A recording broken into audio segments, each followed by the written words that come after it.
Alrighty, welcome back everyone, Scarland here, bringing you another Neverwinter video, and today is the day. We are finally going to release my DC build. Now this is only going to be the build and the powers. It's not going to be a full guide like I do with the Warlock. As my DC isn't complete yet, I don't want to release anything unless I'm comfortable with it, and my DC is nowhere near being complete yet, so I don't want to release a guide and tell everyone how to play their own character when I'm still actually building it. So but we will go over the build and the powers today. Full disclaimer is, there are very many different ways to play the DC. However, this is about, I would say 90% of the DCs and the Legendary Outlaws are currently running this build. This is a very strong build. It is a top of the line, top 1 percentile build. Like, no doubt about it, this build will rock your face off. But like I said, if you want to play your DC a different way, by all means, that is up to you. If we do jump in, we are, of course, Anointed Champion. If you look at my gear, like I said, we're nowhere near being done. It's kind of in shambles. No big deal. I'm slowly working on it. Like I said, this is an alternate character. So let's jump right into the feats. Right off the bat, we're going to take 5 out of 5 for healing action, which I will go over why. But anytime you heal an ally, you're getting AP back. So you're going to want it. And we don't care about healing. That's why we don't take this. Healing is a factor, but it's not going to be used for actually healing. It's actually for AP gain. We're going to take 3 out of 3 toughness just because we need to put points somewhere. 5 out of 5 for Domain Synergy, which is recovery. That's, what you want as a DC. You want to put as much power on your person, and then all the recovery you can get through your bonding companion or elsewhere. For instance, 5% more right here. 3 out of 3 for Repurpose Soul, which we don't care about. It's just a little heal effect. We have to spend points somewhere, so it is Repurpose Soul. You can put wherever you want. If you want to put it in crit stat, be my guest. If you want to put it in less threat, be my guest. Now, I do play a human. Best in slot for buff debuff Cleric is most likely going to be Dragonborn. That's because you get a 3% overall power increase, and that power will power share through your AA. So that is very important. Dragonborn, in my opinion, is definitely the best in slot race. However, I haven't had the chance to re-roll yet, so I am a human right now, so I do have 3 extra feats to play around with. And I went 5 out of 5 for Bountiful Fortune, which just gives you more divine power. And then, of course, I have 2 points into Cleanse. If you are going to run Dragonborn, or any other race for that matter, you want to just typically put 2 points into Bountiful and then 1 point into Cleanse. I see a lot of DCs running around that aren't running Cleanse. As far as end game goes, you absolutely need Cleanse. If you're going to run FBI or MSVA, those Manticore bosses in both of those dungeons, yeah, the DOT on them is not very nice. You need to have Cleanse. You need to cleanse your allies or they will die very quickly. Now, as far as Spellplay Cavern goes, there is, the end boss in there that does have a nasty DOT as well. However, I don't know, I can't confirm or deny if Cleanse does actually work on that DOT. To remove that DOT from that last boss, you actually have to let her hit you with one of her powers to remove the DOT. So I don't know if Cleanse is going to stick around or not. It depends. If anything, you want to keep it slotted, just because, DOTs do, they are in the game. So now we are about 100% righteous with a few feats in virtuous. Now a lot of clerics play full virtuous, which would be a full buff with no debuff factors. Like I said, I like the buff and debuff factors. I believe Kali Gold, he's a pretty decent DC, one of the best DCs. He was full virtuous. I don't know if he has switched. I really don't follow his stuff that often. I do catch one of his videos every once in a while, but I know for a while now that he was for full virtuous, which is basically just full buff. He provides no debuffing aspect whatsoever. which is fine. It's a valid path. However, if you want to go full buff debuff, this is definitely the route you're going to want to take. So first off, we have Furious Intervention, which is just AP gain. Can't go wrong with AP gain. You want to spam your AA as much as possible. And then we also have 5 out of 5 for Astral Fury, which is more damage, which we don't care about. We don't care about any DPS aspects whatsoever. But unfortunately, we need to bypass these. Mainly because Ancient Warding does not work. It does not work. It hasn't worked in a very, very long time. So if you have points into Ancient Warding, you're just wasting those points because it doesn't work. It's been tested. It's been proven. Ancient Warding, broken as shit. It hasn't worked in a very long time. So hopefully that is remedied during the DC class balance changes. Hopefully they can, make this work or whatever. And of course we don't care about Righteous Suffering either. Like I said, it's along the lines of damage. It just you deal 10% more damage. We don't care. We don't care about damage. That's not our job. That's not our role currently. Moving on, we are going to take 5 out of 5 for Weapons of Light.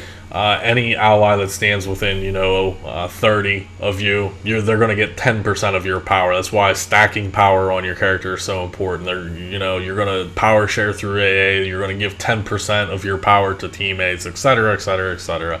Very important to have Weapons of Light, which you take over Living Fire, because we don't care about when you're below 30 HP. If you're below 30 HP, chances are you're going to die in the next few seconds anyway. Now we're going to take 5 out of 5 for Bury Your Sins, which is, your DOT effects will put a 10% debuff on the mob or the boss or whatever you're targeting. 10% debuff is, amazing. Bury Your Sins is the main aspect for a debuffer on the DC. You have to have Bury Your Sins. Now we are going to take Condemning Gaze. You know what that does, if you don't read the tooltip here. But it's just,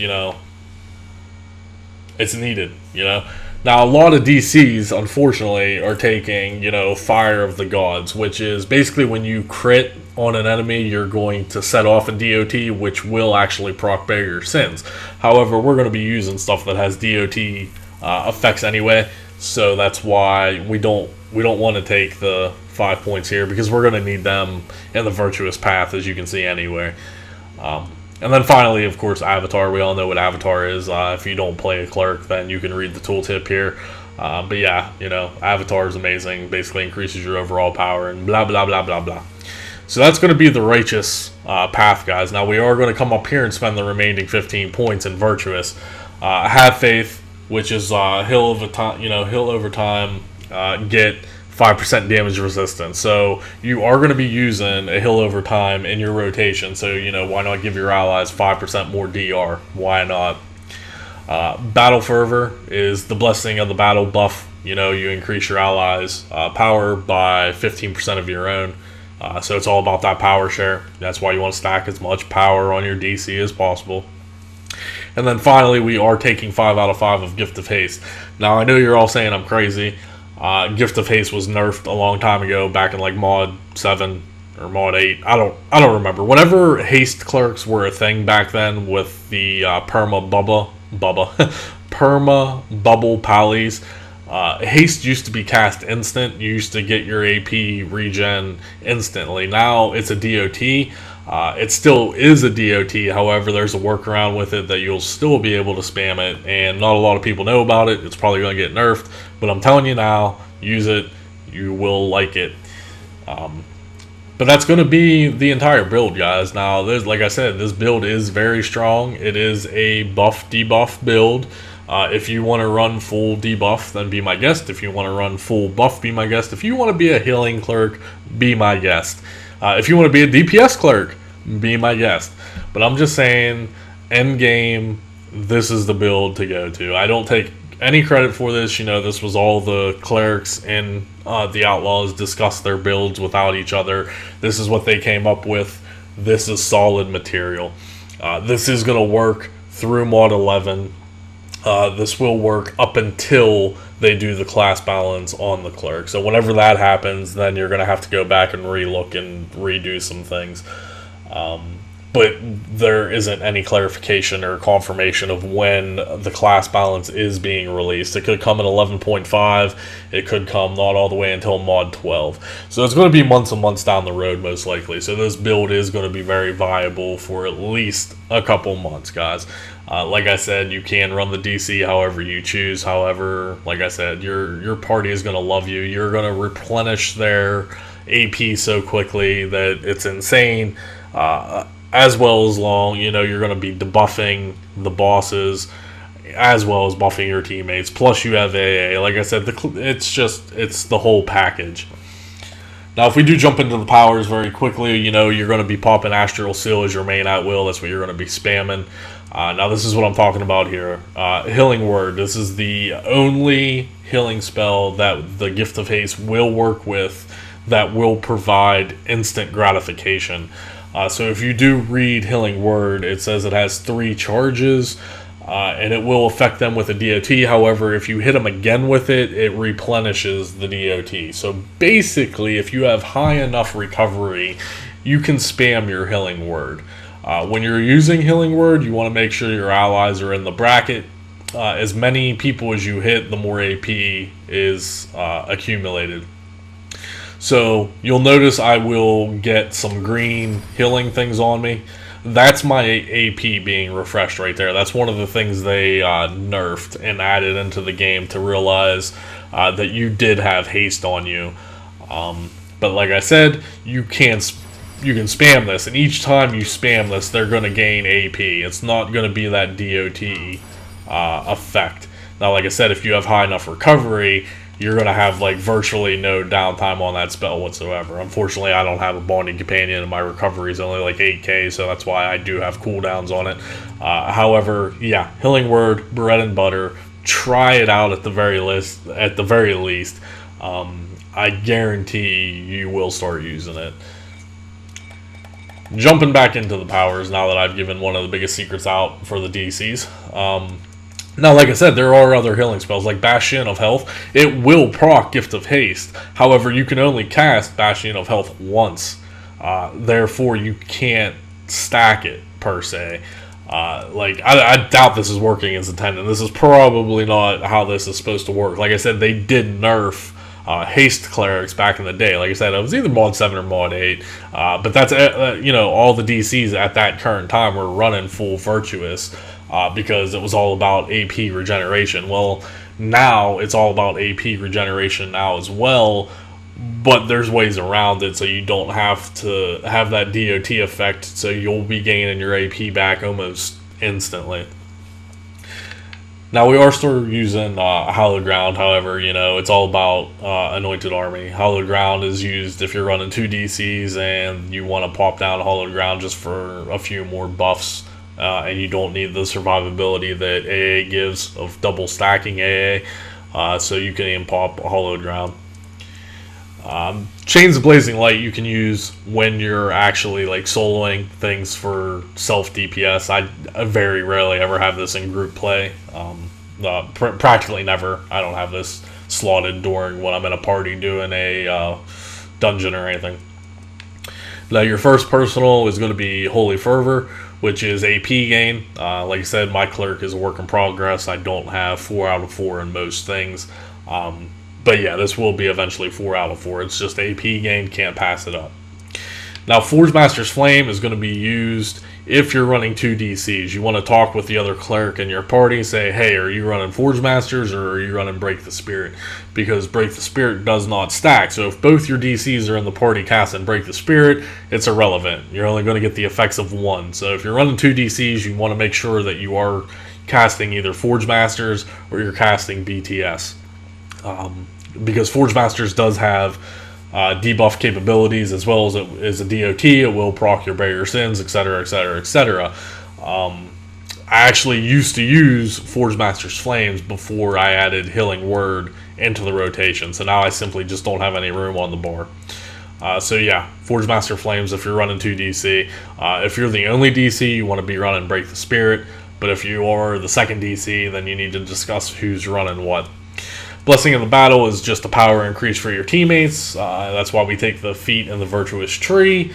You're going to cast this sporadically. You're mainly going to be spamming Astral Seal. However, you're going to cast Blessing of Battle every once in a while just to make sure you are getting the effects of it. Now, the bread and butter for the debuffing aspect of this build is, of course, Break the Spirit. If you don't know what it does, it's just a massive debuff. You can go through and read exactly what it does. I'm not going to read all this to you. It's not story time. But yeah, Break the Spirit is definitely the biggest debuff that you can give as a cleric.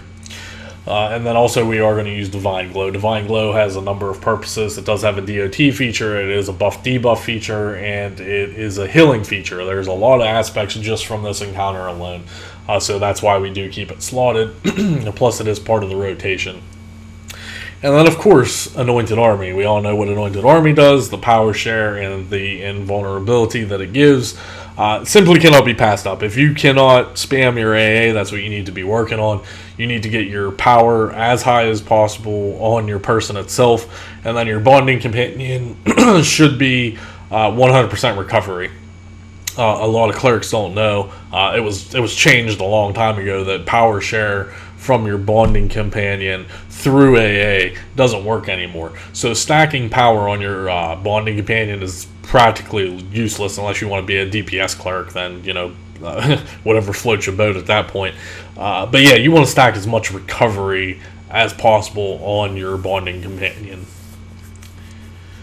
And then finally, your last personal is going to be Hastening Light, which is just, yeah, you have to have it, guys.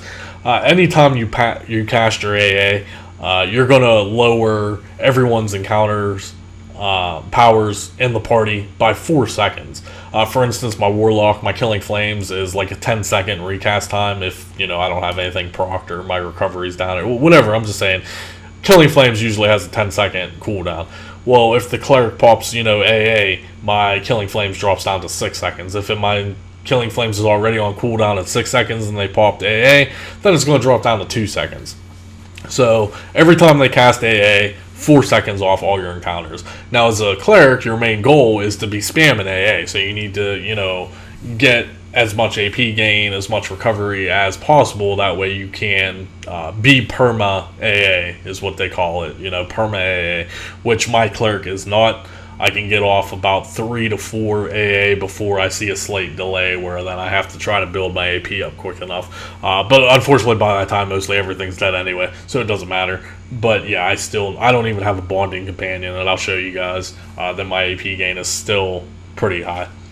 Now, like I said, this isn't going to be a full build video, or a full guide video, rather. I did just want to go over the build. You guys have been asking for it for so long now. I get 10 tweets a day, 10 messages a day, Xbox Live messages. Everybody wants the cleric build. I don't know why. I guess there's just a lot more clerics out there than warlocks, most likely.